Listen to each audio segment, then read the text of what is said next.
Cela fait 2 ans qu'elle a porté plainte et elle n'avait pas parlé jusqu'à aujourd'hui. Peut-être parce qu'hier, pour la première fois dans ce dossier, les procureurs de Genève ont entendu Tariq Ramadan, l'homme qu'elle accuse de viol.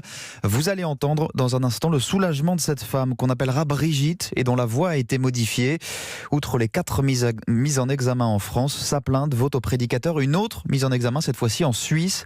Tariq Ramadan nie toute relation avec elle, mais Brigitte se dit donc soulagée de voir l'enquête enfin avancer. C'est très rassurant de savoir qu'il y a quelque chose qui se passe, quoi. À force de crier dans le désert, je doutais de la justice. C'est comme si le jour se lève, ouais. C'est difficile d'en parler.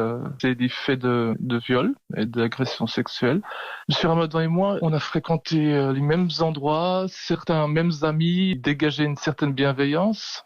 C'est en marge d'une conférence qui était privée, qui m'a proposé de boire un café.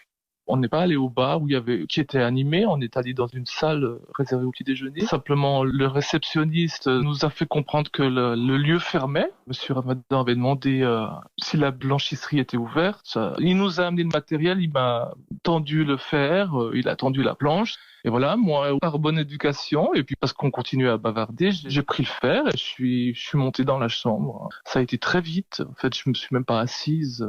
C'était simplement quelqu'un d'autre. C'est une agression. Quand j'ai réussi à partir, ça a été des mois d'enfer, quoi. Ça a été l'enfer après l'enfer. Voilà, témoignage exclusif de cette plaignante dans le volet suisse des accusations contre Tariq Ramadan. Entretien signé Salomé Legrand et vous le retrouvez en longueur sur notre site europe1.fr.